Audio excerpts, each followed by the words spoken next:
22 In the name of anti-terrorism. Scorpion Squad, 65 kilometers away from the target. Boss, this is Scorpion Squad. We just flew over Kashmir, and we didn't see any lights. The enemy seems to have taken precautions. It may be the light control, they must have received the news of the air attack from the north, they can't know our target.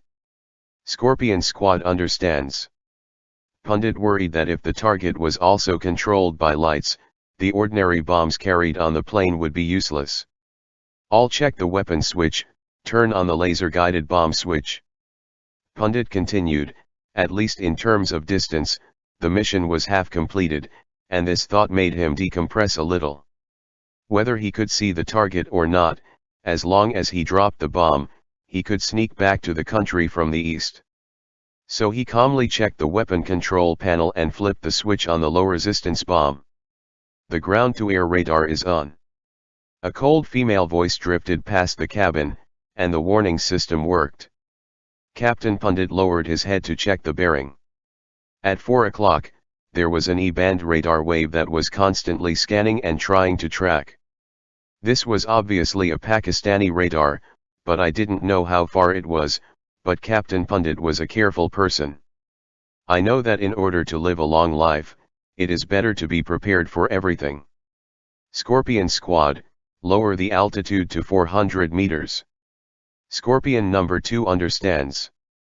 The 4 planes descended with a moderate sweep, leaving the nearby Panther Squad on top, and the Pakistanis on the ground should now be able to clearly hear the roar of the planes flying overhead in the night sky. The low-altitude performance of the MiG-27 is good, and it is a bomber suitable for low-altitude assault, but then again, this is also an aircraft that is easily shot down by anti-aircraft guns, so Pundit must always pay attention to the radar of the anti-aircraft gun positions around him. There are still 15 kilometers away from the target. The formation maintains the heading and enters the runway for bombing in turn. Pundit turned on the CRT monitor on the right, and turned on the reconnaissance pod. Against the green background, the dazzling sight that the airport should have at night is completely invisible. Lights, and it's clear there's been a power outage here too. After a while, he found the airfield, a towering building, apparently the NAV tower that should be attacked first. He thought that there should be no defense inside, after all, it is a civilian airport. This is Scorpion number 1. The enemy has imposed a light control. They request to abandon the bombing of the airport runway and prepare for precision bombing of the airport facilities. According to the captain's opinion, this is also expected. If the airport is not under the control of lights, the runway will be a more prominent target, so only 2 aircraft in the first attack wave carried laser-guided bombs. Pundit's plane was hanging. The load is just an ordinary low-resistance bomb. Scorpion number 2 and number 3 will be bombed by you. I will carry out the laser irradiation. Scorpion number 2 understands. Dieter minimized the sweep angle, just like the takeoff and landing state, so that the MiG-27 could fly smoothly and at low speed. The captain's current task is to launch the laser smoothly and accurately, but the bombs of planes 2 and 3 cannot be dropped before fly over the target. The laser emitted by the laser pod accurately irradiated the navigation tower. From the low-light display CRT in the cabin, you can see a slightly swaying white light on a dark-colored building ahead. Scorpion number 2 saw it. The captain looked up and saw that the 2 planes in front of him accelerated towards the target. They were more dangerous at an altitude of more than 1,000 meters and were easily captured by radar, but the attack was only a momentary thing. A violent explosion suddenly occurred ahead, and the bomb accurately destroyed the navigation facilities of this civilian airport. Then the tower burst into flames. Captain Scorpion, we hit the target. Called plane 2. I saw it, and I returned immediately.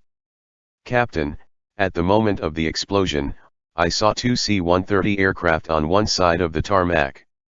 Just at the end of the runway. Aircraft 2 continued to report. This made Captain Pundit a little excited. Since the target was ahead, maybe he could try his luck with his normal bomb.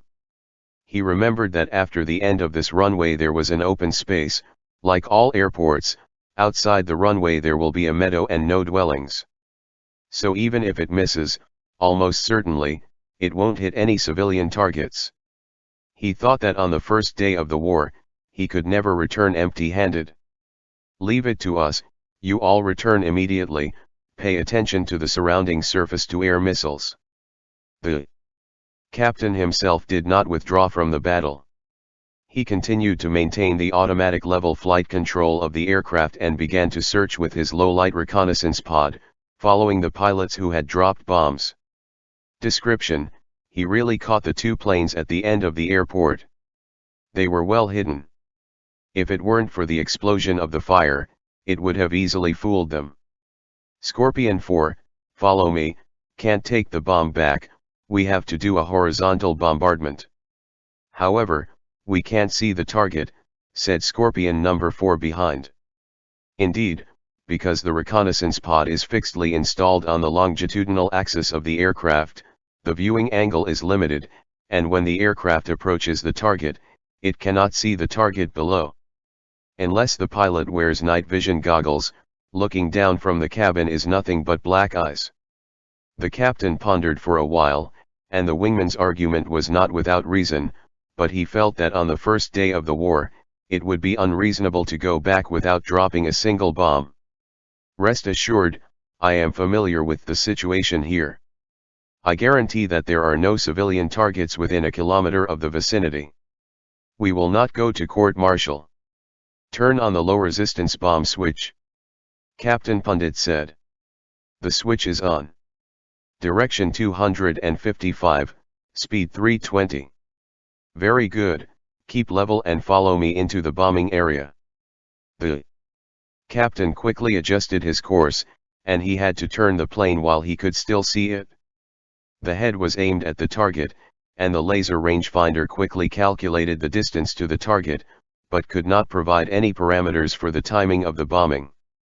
On the MiG-27, using the computer to calculate the continuous drop point must fit the target within the HUD aperture directly in front of it, which is only an option for daytime bombing.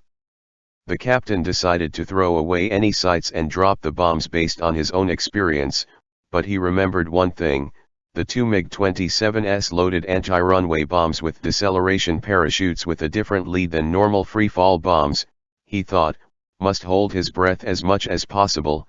The bombs would blow up a dense wall of fire, and perhaps one would explode near the target. Turn on the bomb fuse switch. On. The target moved slowly on the screen in front of the captain's eyes, and finally disappeared from the bottom of the screen. It was out of the field of view of the reconnaissance pod, which means it is in front of you, just watching, not more than that. Scorpion number 4, wait for my password. Be calm. Scorpion number 4 understands. Drop the bomb. Already dropped. The two planes dropped bombs one after another, then turned away. After turning more than half a circle, the delayed bomb exploded behind him. Captain Pundit turned his head and saw a mosque collapsing in the firelight. Captain, we seem to. This. Will there be trouble? No, don't talk about it on the radio, we'll go back.